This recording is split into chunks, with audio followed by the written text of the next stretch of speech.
Hi, everybody. I'm absolutely delighted to be joined with Bani Abidi this week, who needs absolutely no introduction, but I'm going to try. Bani is currently based in Berlin. She has been working with film and video art for the last 20 years, and her subjects are always sort of humorous, they're poignant, they're completely on point. She studied at the National College of Arts in Lahore for her undergrad and then for her master's, School of the Arts Institute of Chicago. She's consistently blurred the lines between fact and fiction, and her work really delves into the dark absurdities of everyday life. Bani has had exhibitions globally at some of the most important museums, including MoMA, um, as well as Sharjah, the Guggenheim, institutions in India and in Pakistan and in Berlin. Her work is in very important collections, and she was also part of the Berlinale in 2008. She was part of the Shanghai Biennale, the Guangzhou Biennale, Documenta 13, and the list goes on and on. So I think we'll wrap up here and sort of begin. Bani, you've had an extremely busy last year. You've had two massive exhibitions, two solo exhibitions. The first in Berlin itself, at Gropius Bau, titled They Died Laughing, and the second at the Sharjah Art Foundation called Funland, which wrapped up very recently, actually, I believe on the 12th of January. How do you Yeah, feel after those two big shows? And they were massive retrospectives from what I remember. yeah, and you were there for the Sharjah iteration. Yes. Well, I'm certainly very happy they didn't happen right now because I know both the artists who are showing at the Gropius Bao and in Sharjah right now, and of course most of people couldn't visit their show, so this is kind of just so sad that people ended up because putting up a show was the one thing that I realized is it's a lot of work, of course, Hmm. for the artists themselves. And so it's such a huge production. And that's, I spent the whole of last 2 years planning with Natasha and Wood and Stephanie and all the people involved, the shows.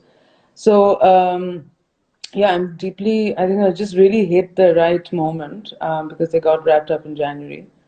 They were both very, very different. I mean, they started off the conversation with Sharjah Art Foundation has been happening for a long time about having a show there. And Natasha Jinwala, Hoor Al Qasimi, and myself, we were all working together on that. And then Natasha Jinwala got a job at the Gropius Bau, which is a completely revamped, very important and wonderful Berlin institution that got a new director 2 years ago and a whole new team of mostly women curators. And Natasha was one of the curators to be hired. And because she was already working on the show with me, um, she was invited to bring the show to Gropius Bau. And the of course, the reason why both shows happened were very different. The interest of the institutions. Gropius Bau was actually celebrating the 30 years of the fall of the Berlin Wall. And the Berlin Okay. Wall is right outside the institution itself. So you can actually see it, you can see where it was from the windows of the museum. And so I think Stephanie, who's the director, Stephanie Rosenthal, who's the director of the museum, was very interested in the idea because I've dealt with the partition South Asia, my earlier Mm-hmm. work, that, and just sort of dealing with questions of borders. She was very Mm-hmm. interested in having the show for that reason, and I think that also made funding sense in terms of like one had to apply, and Natasha and everyone in the institution had to put together a lot of work and Yeah, getting I'm money. sure. What So a fantastic honor for you as well to sort of have that yeah, Paramount show at that time in Berlin. yeah. I mean, I don't think it's the Gropius Bau has completely shifted right now. It's very working on being international, but also on working Mm-hmm. on tapping into the artist community that live in Berlin. Because I think Mm-hmm. that's the interesting thing about Berlin is that it's a huge studio city. So there are people Yeah. from and North American living here. A lot of people from Syria now, from the Middle East.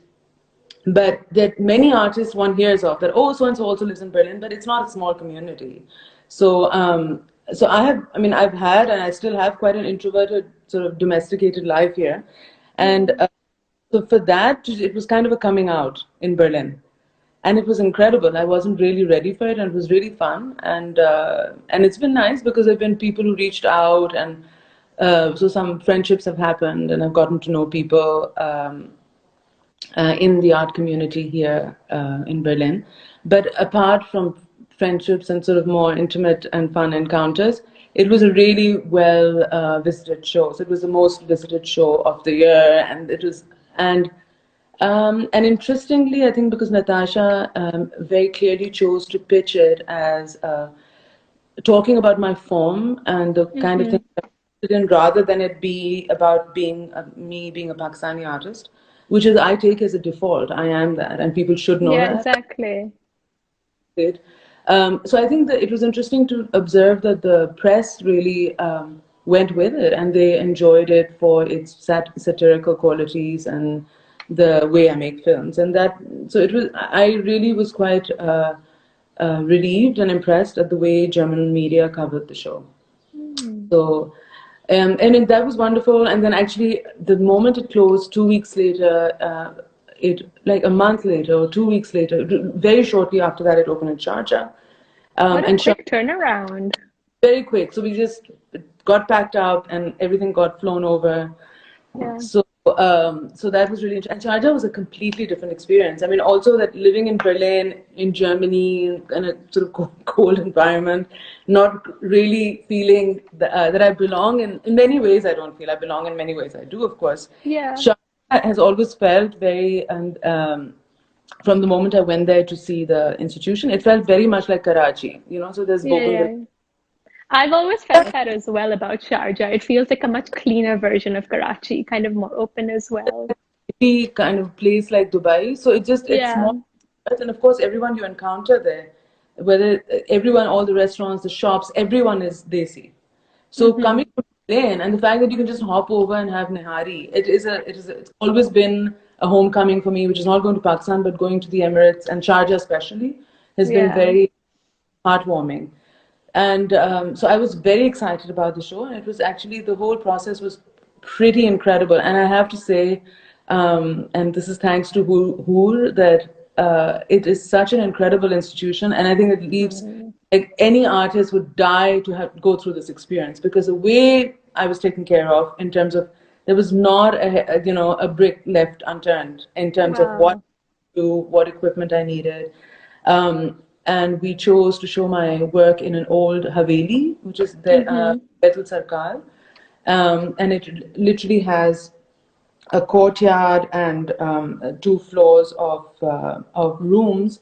And initially it felt very challenging, but as my mother, who actually flew across to see the show, she said it reminded her of her ancestral home in Patiala in Punjab in How Indian. special. Because, and then we discussed this with some friends in Sharjah, and who were also telling me that these houses were modeled over, because there was so much trade between, they were Yeah, modeled yeah, yeah. on houses in India. So the architectural familiarity was really interesting, going from Gropi's Bao to Sharjah. And yeah, it was really special because it was the whole crew installing it was Pakistanis and Indians, and who've been working for the Sharjah Foundation for the past 30 years, and they're highly skilled. So it was just like we could just leave everything to them. And they Um, must have connected with your work in a very interesting manner. they all And did, I'm yeah. sure, yeah, I mean, there was a Pakistani guy who was. It was really funny also, and the whole the work, the aspects that I have, and Pakistanis and Indians sort of competing and being, these silly jibes between them. It kind of yeah, played yeah, yeah. out in the exhibition team as well, because at one point there was a Pakistani guy who was watching my mangoes on news video, and he was touching something, and one of his colleagues goes by and says, "Naini, don't touch that. It's like you mess." And he says, "Well, she's one of mine, and we get Oh, around." So that whole time, border stuff started playing out between them. But it was a lovely, we'd have chai in the afternoon and we'd have cakes, and it was just really how comforting. And lovely. and Aziz was there, Aziz Sohail, who was curating a section of the show with me, and I talked about. Yeah. We already had said it was so comforting, and then And yeah, and I then remember, oh, sorry, go ahead. Well, I was saying when I came and saw it, I felt exactly the same thing. It was so intimate. And your videos, the scale is also very large of the way that they've been installed. They would take up the entire room and you move from space to space. But the whole exhibition, even though it was extremely large, felt very intimate. And by the end of it, you felt very much at home in the Haveli and with each of your pieces. And I felt that, I mean, obviously being of South Asian descent and heritage, I could connect with them very easily. But I feel that, and this is, of course, about your work in general, it speaks to a much wider audience because it is so sort of satirical, it's funny, it's, uses a sort of dark humor, which I think is important, especially in these sort of times.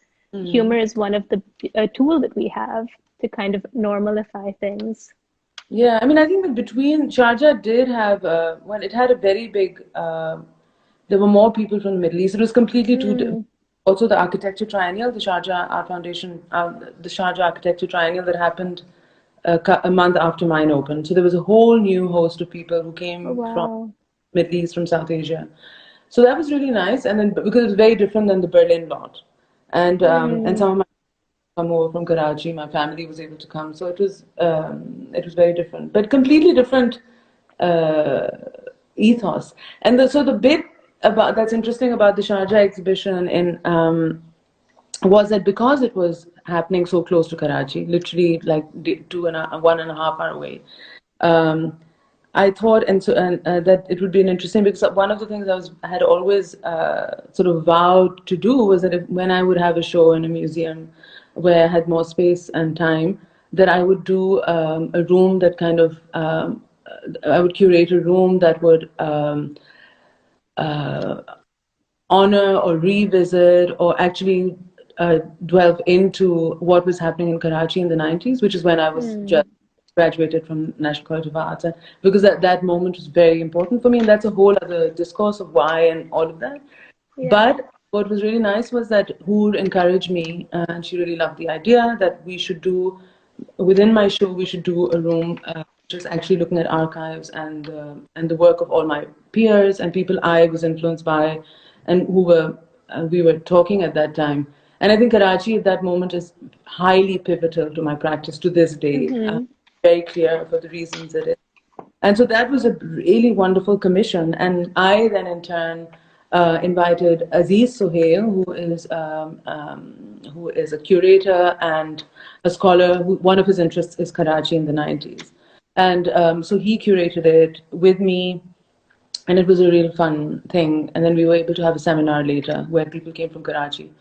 So this idea of having a show within a show, which kind of spoke about the context that is important to me, was also could not have happened anywhere else in the world. I mean, I think in that it was nice that it was interesting that Hoor completely tapped into it, bought into the idea. And I mean, I think it's quite a big thing to expect. To say, oh, I would have a big show. Of course. And I think it was a really smart idea as well, because exactly what you said, it showed your influences, it showed what else was happening around you at the time. It helped to sort of ground your work and lay foundations to really also show how your work in many ways was similar to what was happening, how it was completely separated from what was also happening in many ways. More than to contextualize my work, it was more just about a window into this very vibrant city and a very important art historically, which has gone under the radar for the most part. Of course. Karachi is such a strong art scene, at that time, in particular.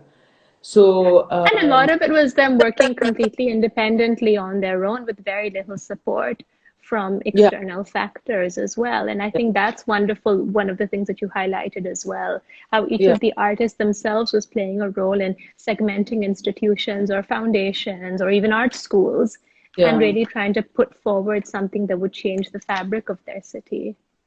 I mean, I think that's why in fact, I'm recording a conversation these days with Huma Mulji and Asma Mundrawala, my friends, who are my peers and my colleagues and my close friends from that time. Because all of us were like 20, in our mid-20s at that time, and it was interesting because it was not there was no awareness of the international global. The only thing, and it's really fascinating and touching to see the reasons why we were all really trying hard to set up studios to do exhibitions, and it meant very little. It didn't mean a career. There was no concept of a career at that time at all. It was just that you did art, you've done art, been through 4 years of studying art, so they've Yeah. just come to art school. So you have to set up a studio, obviously. And I Mm-hmm. remember go everywhere in like, small rooms here and there trying to set up a studio. Um, but it was a lot of self-organization, and there was very little use of the internet, I remember. So it was all very local, and Mm-hmm. providing information, collective uh, organizing of exhibitions and work. So it was quite, I mean, I'm going to be developing a document, an audio, a podcast to do with that, just because I feel it was that kind of hyper locality which we will have to return to, because we're not going to be traveling in the near future that much. And so, what Yeah. does it mean where you are? And also there was no residencies, there was no funds, there was no galleries, none of that. It was you did art, Exactly. and you did other jobs, but you did art and you worked towards a show, and you had a show and you organized your own show. And yeah, if you sold, you sold, but showing was about showing. There was no art market. So It was it's more so, about creating. yeah. And it was more about, yeah, being in a dialogue, creating work, and then of course you have to show it. It's not just going to stay in your studio. Yeah. Yeah. You must So miss that time now being in Berlin. Do you find it sort of strange being so far away, or are you still very much connected to no, Karachi and I don't miss that time, and I reflect I'm very curious about that time again, just because I am now here.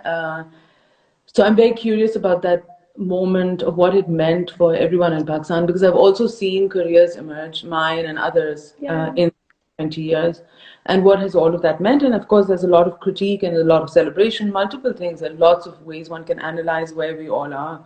Um, but there was something very important, and it was I think it was a very critical thing. Huma, my friend Huma Mulji, says that setting up a studio and things was very much also um, about leaving the house, and about a woman negotiating Karachi on a daily basis as a Hmm.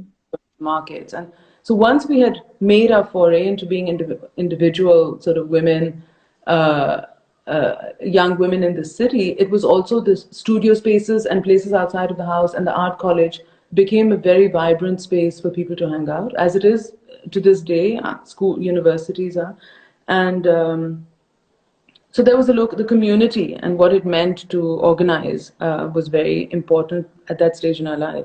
And I guess a I'm lot so of glad that you're recording these podcasts because I think it's something, I mean, we don't know that much about that time right now. yeah, And it's so I'm really easy to forget what had happened. So it's so important that you're recording these podcasts, saving archives, and trying to exhibit memories of what it was like then.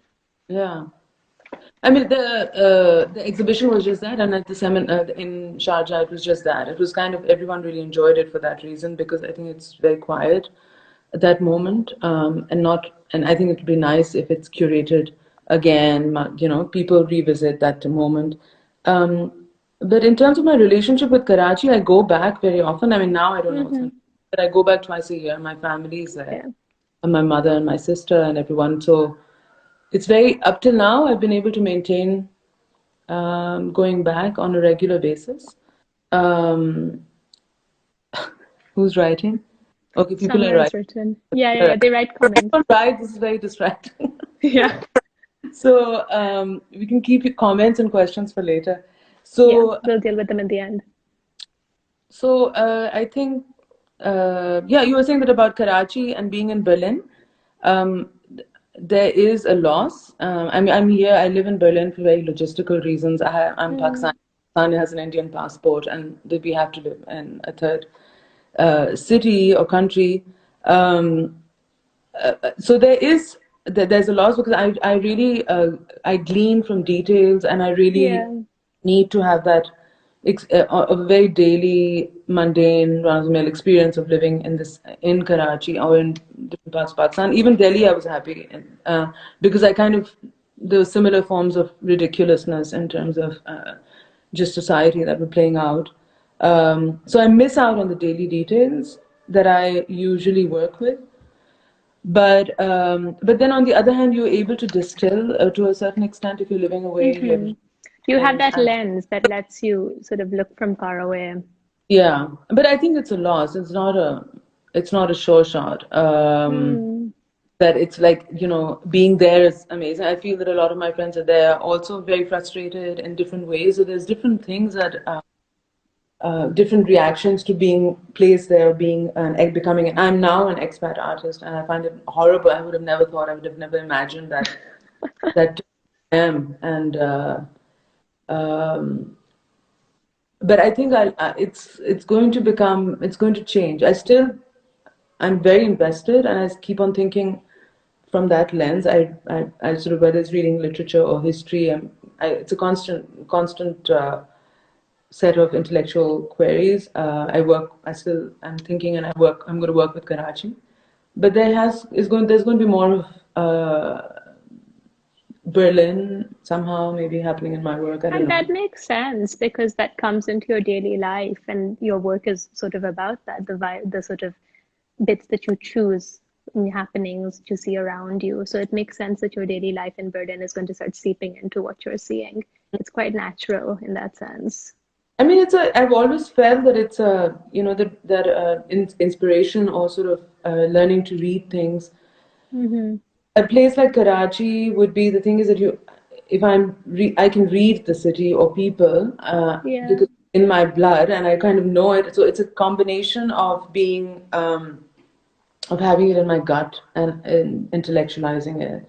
And here it's pretty intellectual, like in the sense that I think, yeah, interesting, learning German. But I'm 2, 3, 4 layers removed from the immediacy of the space, from what it means to have a summer in Berlin versus a monsoon in Karachi. And this is very romantic, monsoon in Karachi, but that it's that kind of guttural reaction, whether it's negative or positive, that you have when you know something forever, then the intuition comes in very beautifully. Where here it becomes Mm. a game of just trying to mentally understand it. A little bit of a learning process, yeah, I guess, in that sense. And also just, Now, I guess, mm, I was going to say, now tell me, I know that I wanted to ask you whether you had a favorite work out of the exhibitions, whether there was a piece that you really connected with, either because of the process of creating it or of the subject matter itself. Was there something that really spoke to you out of either exhibition? Because of course there were some pieces that were a little bit different in both, weren't they? yeah. I mean, I think I can identify works that I don't think work better than works I Yeah. think work. Because the things that one's own failures, where you feel you haven't really been able to, I think that pops up much more easily in my mind. Like The Lost Procession, which is the latest film that I've done, Yeah. which is a very regular film, which is as regular as I can call it. It's actually, for people who don't know, The Lost Procession is a film about the Hazara community in Quetta. And the reason why I did it, apart from the fact that I'm sort of very invested in that, I'm being Shia myself, and having Shia friends Hazara friends in Karachi and all, it's also because in Berlin you have a big Hazara population who migrated here. And I would see them over multiple Muharram Mm. Ashura processions in Berlin. And I got very interested in the idea of how doing Matam and doing Nohas and a Jalus of Ashura, how it sort of didn't really make sense in this environment. And I Mm. just the loss of ritual and space, the relationship between ritual, history, space, migration, displacement. These were all the sort of more theoretical framework that I was looking at. Um, but it was more also uh, just talking about the fact that in Berlin, a lot of conversation was about refugees coming in and how they should integrate and what are the problems with integration, what needs to be done, and how is it disrupting German society. And whereas I think I was very interested in saying, but wait a minute, there's been huge civilizational ruptures and displacements that have happened here, whether it's the Syrians coming here or the Hazaras coming here. Mm-hmm. Very rarely is that. and I'm really interested. Of course, I am interested in that idea of displacement, um, and it was very. That is what I wanted to work with. Is the idea that this is what's happening in Quetta. This is why they've left actually, and a lot of people don't know. And I went to Quetta, I shot a film, and it was 17 minutes, and it's following three characters, and it's kind of an autobiography. I'm talking in it, and there's a character who's a protagonist. So it's all documentary done in a slightly experimental way, but I've never really worked with. And the interesting thing was because I cared so much about it, it was like I couldn't, there was no humor, obviously. You can't talk about a genocide and No. talk about it in a casual way or bring in humorous elements. So I tried to bring in poetic elements, but I feel it's the most different work for me.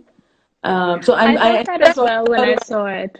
so I think it's, I mean, of course, I'm talking about a work that I feel is the least hard for me to accept in some ways. But yeah, it set me onto another path. And let's see, I mean, there is a lot of need right now in some ways to revisit history and work with research. And Definitely. that's not my favorite way of working at all. But it's okay. I mean, I need to do it because intellectually I'm interested in it. I just don't know how to grapple with it as an artist. No, but it's interesting what you're saying about trying to show people in Berlin as well, in a sense, why people are leaving their home countries. I mean, obviously, everybody knows it intellectually, but when you see a film like that, that's when you really understand. I mean, I was speaking with Abdullah Qureshi last week, and even he spoke about how they created an entire exhibition sort of for migrants who had moved. And he said that process of putting together the exhibition and really creating those artworks was eye-opening for a lot of visitors to the show. So I'm sure that's what people who see the films think of as well.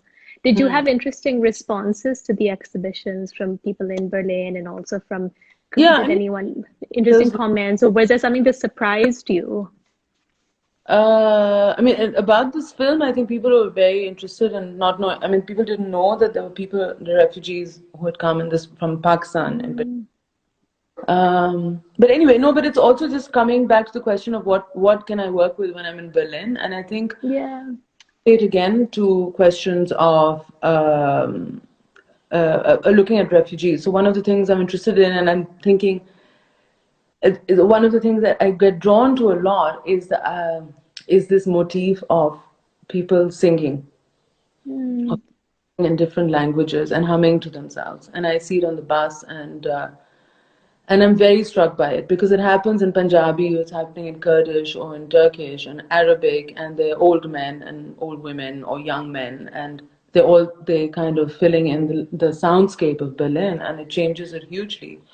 Um, and I had this couple of experiences both on my bus, which goes from my neighborhood, um, the M41. One experience was sitting next to a boy who was talking in Punjabi to his father somewhere in Punjab yeah. on the phone like we are right now. So I could see the father lying on his bed with with his pillow, and I could see this boy. Neither of them knew that I could understand what they were saying, Yeah. and guessed that I was Pakistani. And I heard the whole conversation, and it was just so deeply touching. It was the father Yeah. asking. I know it because I've been in America, and I know that my parents would only ask the very essential questions. So this boy was being asked, so "What's happening with your status?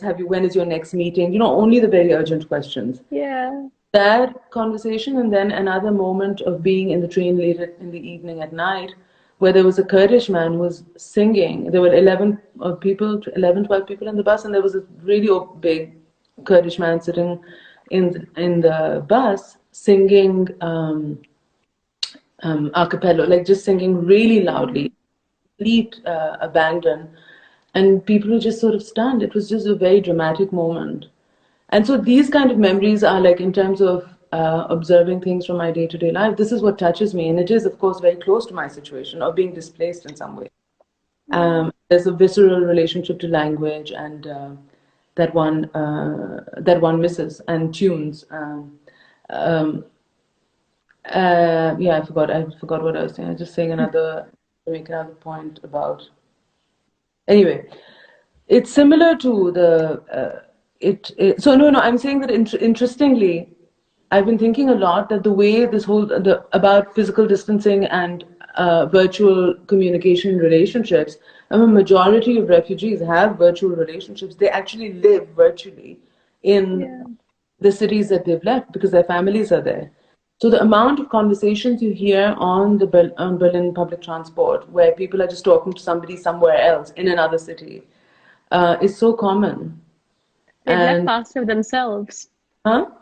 They've What left part of themselves. they've left part of themselves, and so I think Yeah. so. The whole idea of having a virtual relationship, which is so being so spoken about in during this moment of isolation, is quite the norm for people Mm. who live in their heads with multiple people. The physical proximity is can often be a luxury, and because a lot of people leave. So yeah, so This what I'm reminds me so much about also. Oh, sorry, I didn't mean to interrupt. Go ahead. so this is about the isolated immigrant who's singing to himself or herself is something that I'm going to be working with uh, in this kind of environment. That sounds great. It's Yeah. also reminding me very much of that other piece that you had done about language and about the letters that were sent of soldiers in 2018, I believe, around the First World War. That Yeah. was such a powerful piece. And the idea of All- language, of letters, of essential information, which yeah. you're sort of witnessing now, is very much like that piece. Yeah. I think The that remnants that are left behind. my interest in singing came from that, and I think a lot Yeah. of Pakistan and India and Berlin, everywhere, a lot of people have seen that piece by now. So I can talk about it, but it came again from a book that it was commissioned by in 2016 by the Mm-hmm. Edinburgh Festival, and it came because from a book I was reading called Udas Naslein of Abdullah Hussain. It's an Urdu book, a novel set in the first half of the 20th century, and there's all of this stuff. It's about young Sikh and Muslim and men being um, taken for war to fight for the British to the Western Front. So again, it's about displacement, and they're whisked off overnight, and they're in Bombay, then they're in Marseille, and then they're in Belgium. And it's really really touching, and that's actually where "They Died Laughing" the term comes from. The title came from as well. But anyway, what that is about the excitement of these 16, 17-year-old boys who have guns, so they're excited, but they don't know who they're fighting for. Yeah. They're really cold and they don't have the right gear. But they're very excited about looking at all these white women. And so it's such a complex depiction of emotions. But the Yeah. musical is about the images of it. And one of them is it's that it's snowing and they're in the trenches and somebody's smoking a cigarette, and really far away you hear a Punjabi folk song being sung. So it's all about nostalgia and homesick, deep homesickness. And I think homesickness is just something no one talks about. Like, 'cause Yeah. global, globalization and mobility, it's just seen as such a privilege to move here and there, or you're being forced, or people have left out of in desperate circumstances. But even they are deeply homesick and traumatized. So that work was about first the soldiers in the First World War who were more, I think there were more than 1 million who were taken from India. And it's actually, they were just songs that were, what you saw is letters that they Mm-hmm. used home. There were 25 letters from the archive Yeah. of things they used to write back home, but they got censored because they were sort of condoning, I mean, they were not supportive of the war. So they used to get, Mm. but again, that whole installation is about sound and music.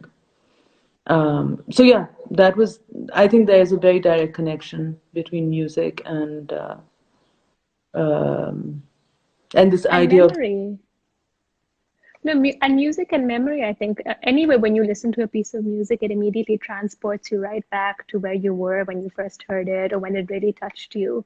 So I yeah, think it's pretty amazing that you're being able to use it like the that. memory of taste and smells and the memory of songs, all of these things. Yeah. And Yeah, you they're deal all with kind quite a of linked lot up, of and difficult. they're all linked up, these works. You're right. They're all sound Yeah, oriented, and they're all really melancholic. I think I'm just going to be making very melancholic art. There's nothing funny in I think that's okay. really making one tear jerker after another. Well, it's important to do those as well. But you do deal with extremely difficult and sort of very bold subject matter a lot of the time. Have you ever felt nervous about it, or how do you go about choosing what you're working on next? Um, yeah, but it's art and it's humor, and I think one of the things why people do humor is because it's both. It is actually Mm-hmm. it's more to be able to ridicule things in power or situations is very um, it really ruffles feathers. So that Mm-hmm. but also when you're doing something which is satirical, you're also hiding behind layers of satire and abstraction. So it's more difficult to, even though somebody like Muhammad Hanif's book, once when translated into Urdu, was immediately Yeah. banned in Pakistan, the case of exploding mangoes. So of course, satire doesn't, it isn't as if we can pass by censors. But the art community is just not, is pretty ineffectual. I don't think that ever thought that I would do something that would catch the attention of the powers that be, and that I would be in Mm. trouble. In fact, maybe like it's nice to have that kind of slightly blasé attitude, because I think the art world is tiny. Not in Yeah. most.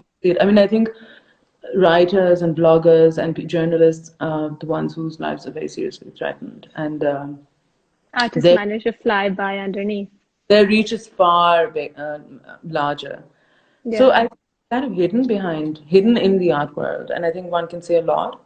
And also at the end of the day, I mean, the work just goes to a collector's house and sits there. So it's very rarely that it gets shared in exhibitions. It gets shared with a larger audience. So it's kind of an extremely safe space from which to make political statements, or So I I'm very wouldn't. glad to hear that. I hope you keep doing these political statements. I mean, I think that is kind of what. I mean, Yeah. that mood and will continue. Yeah, yeah, for sure. But I'm just saying it's also a very easy space. It's not, I don't think I'm putting myself out there. Uh, I think other people are far more vulnerable than I am. Funny, coming back to the idea of the sound art, one of the pieces that really stayed with me, actually for days after I visited the exhibition, was the final piece in Sharjah, I mean, when you're leaving. At least for me, it was the final piece. I'm not sure if there's another way around it, but it Yeah. was called Matam in 8 different beats. And I felt that was because I can't remember if it had voices, but it definitely had beats. And it was just so powerful. So Throw in no, the the play. last work you're talking about is like yeah, again it's sound, and it's called Matam in 8 different beats, and it's actually Mm-hmm. again coming from the idea of the Hazara, the Ashura Jalus that I saw in Berlin.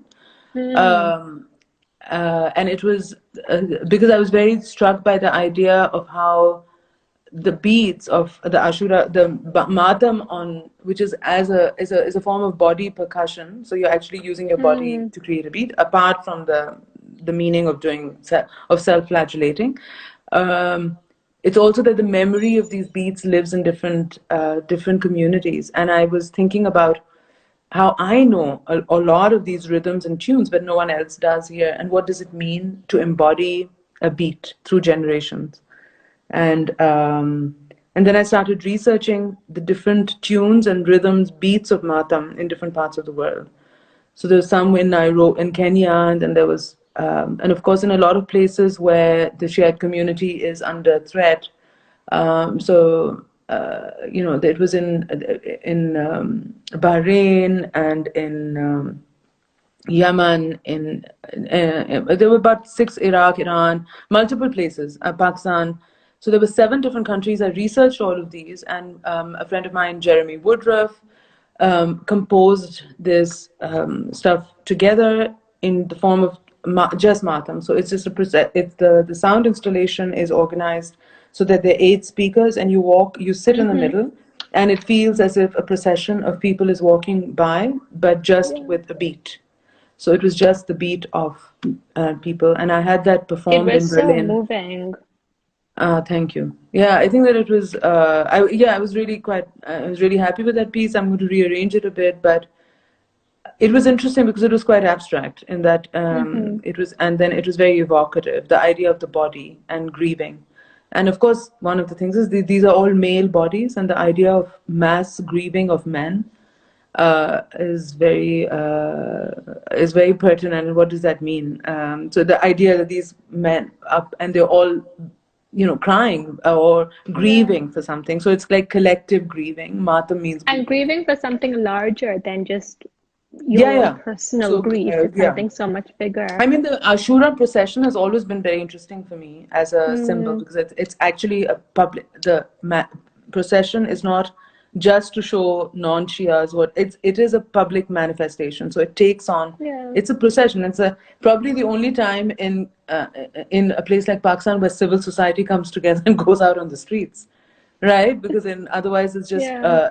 like religious groups getting together, people to protest. But this is actually people from all different groups, of course, coming together for Exactly. religious reasons. But the procession is an interesting thing of a protest. It's a protest procession, Mm-hmm. essentially. And how Yeah. interesting that you found different kinds of beats from 7 different regions or Yeah, countries, and totally rather. different, totally different. Yeah. So it was fun to organize it that way. And then we had performers and dancers in Berlin perform it. So Wow. we recorded the beats and then we had them perform it and then we recorded it. Bani, Um, you've spoken about this a little bit already, but in terms of what's next, is this a thread going to continue on? The idea of the sound art, looking at migration. You said that you're yeah, I mean, I exploring think those it threads a will, but little I bit. think it's also, I think the lockdown is an interesting moment, like for everyone, it's who can afford for it to be interesting. Yeah. It set the ball rolling in different directions, and I think I'm going through a moment where I was just telling a friend of mine that I'm consuming a lot more culture these days, whether I'm like, Mm. signing up for film websites and watching Eastern European films or listening to radio shows that I used to like listening to 20 years ago. And I realized it's so nice to actually consume culture. Yeah. So, and my kind of, I think it's, as an artist, maybe 60, for me, my personal kind of thing is that I would rather consume culture more than just produce and consume more culture than just produce more culture. So maybe 60% of my time I'd like to watch and read and listen, and And 40% of my absorb. time, huh? And absorb. And then sort of regurgitate the Yeah, I mean, rest. because what is this? It's a highly neoliberal agenda to be only absorbing in order to produce, absorb to produce, Mm-hmm. I mean, maybe absorption is it by itself. And even as Yeah. teachers, I think it's an interesting, I haven't taught in a long time, but I think if I were to teach now, I would also just talk about, if a bit, I mean, I'm consider myself really fortunate as an artist that I have a sensitivity and an understanding for certain kind of things. Not, I mean, everyone has their own taste, but that art and and sort of reading and stories and music can really move me and nourish me. And I think just getting and understanding that and to be able to talk about it. And I think somewhere along the line, I used to do a lot more of that when I was a student. Yeah. Um, Consumed a lot more and loved it and was perpetually inspired. So it didn't matter whether I produced anything. I was just in a state of inspiration of like, oh, how brilliant that was, and I'll do that. So they were all abstract ideas. So the idea of production was abstract and making. And I think I want to kind of return to that, where you actually make less, and but just there's so much culture in the world to absorb. So how do you work with that and understand that rather than just you know?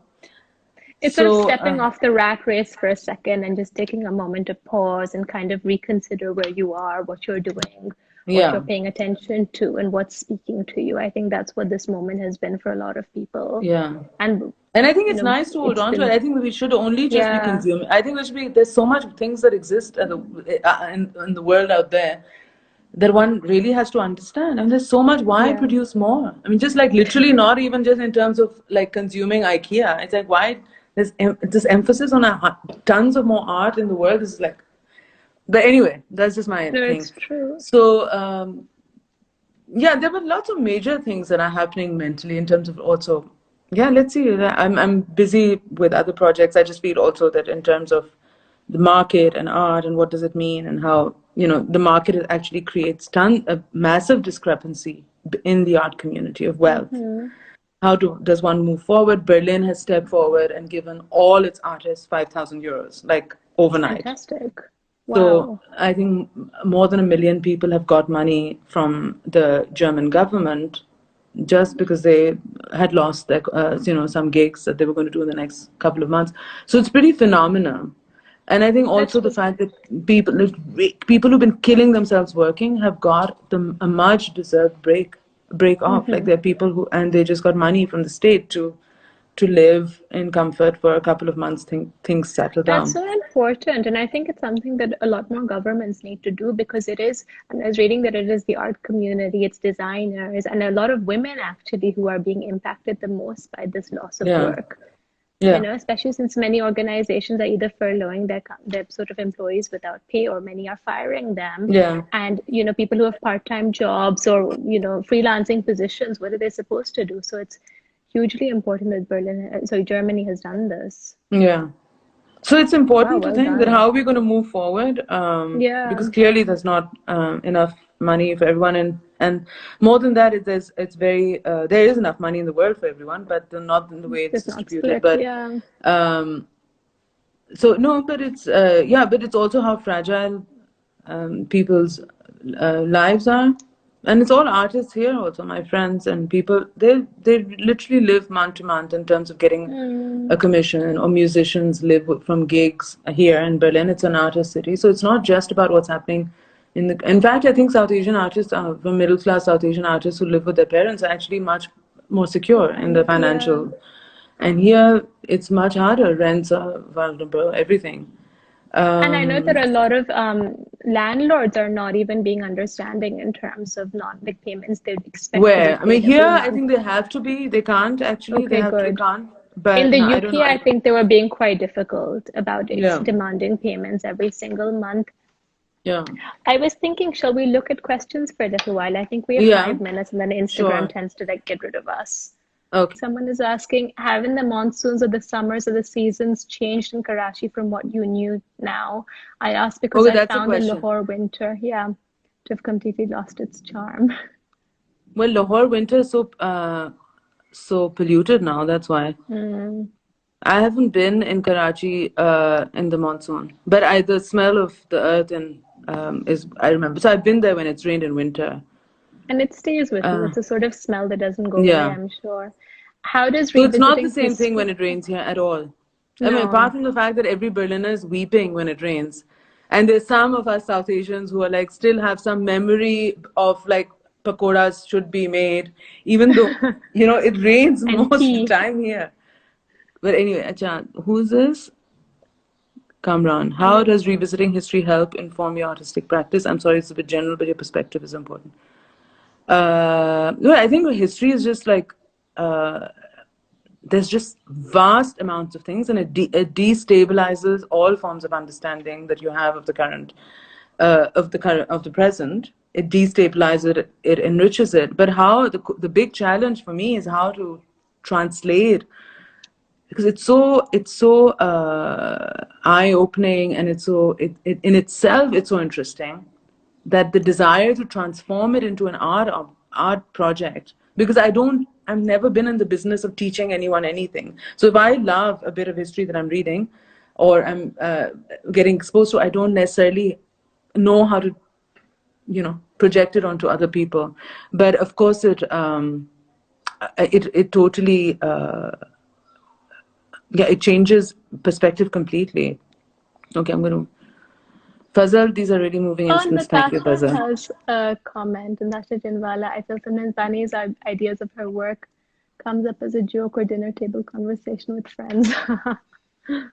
Yeah, that's very true. It is. So conversation. So I should tell everyone that. So I have. So the idea of a virtual group of friends is very important. So I have a girlfriends group, which is Huma Mulji, Simone, Willie, Beate, Oh, Tea, Flot. We lovely. are 4 friends of ours, and but them, Yeah. and then I have multiple groups. Priya and Jit in Delhi. So but the idea to keep up a community and is really important. So conversations and chit chat and it is essential to hash out any ideas. And I'm very much somebody who relies on my peers to formulate my ideas, and I run it by them.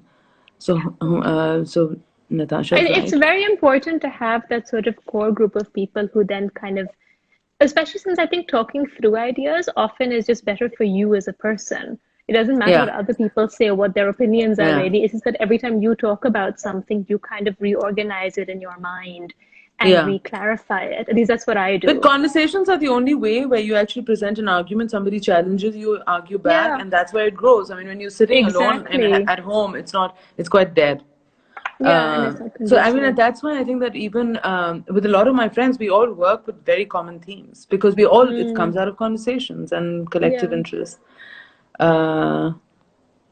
Somebody thinks I look beautiful. Oh, so this is I should discuss my hair because apart from realizing that when I was having my show last year that I had been working for 20 years. Which gave me a huge shock because all it made me think was, oh my God, I'm 48 and I'm really old and I can now have a massive like a survey show. It was a shock that I'm old. So now I'm transitioning. So all my friends who have logged in, please see that I'm going to be white by the time you see because I'm transitioning into white. That's really. I think it looks beautiful. This is going to be my hairstyle. So this is going to be my hairstyle till I'm all white. So that's where all the wisdom comes from, is my white hair. Exactly. Okay, Madiha Lagari is asking, have you found humor as a material strategy in addition to a symbolic one? Your description of the relative safety of the art world made me think of humor as transgressive beyond symbolic. Do you want to comment on that? I mean, of course, it's transgressive and material strategy. No, it is very much a form of, in the way I negotiate it is in terms of gleaning from humor and applying it in strategies that is very, very crucial.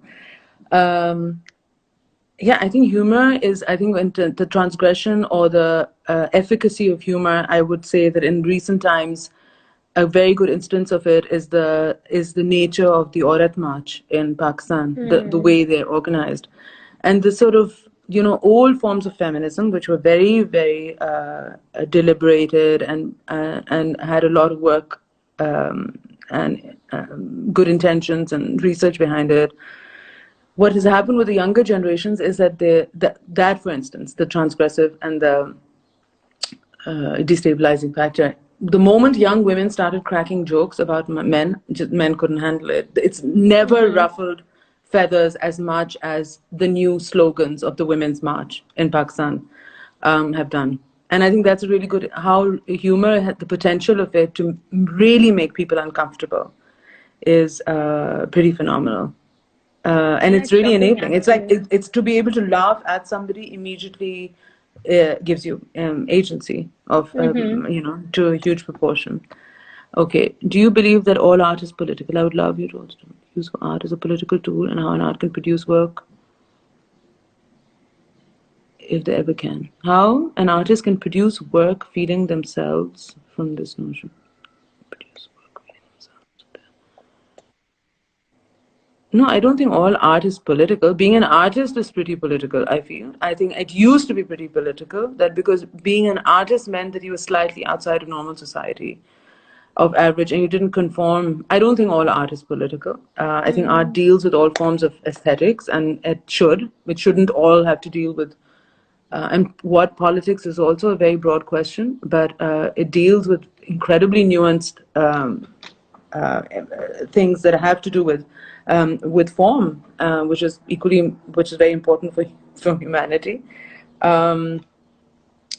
But I think what is more interesting is that artists are now just sort of celebrity, pretty vacuous people, and that's that a lot of them, and this was fun. Thank you so much, Bani. You're most welcome. Thank you so much, and I'm going to go. Thank you so much. Thank you, guys. Thank you for being the most spectacular audience, and hope to see you again next week. I'll let you know about the day.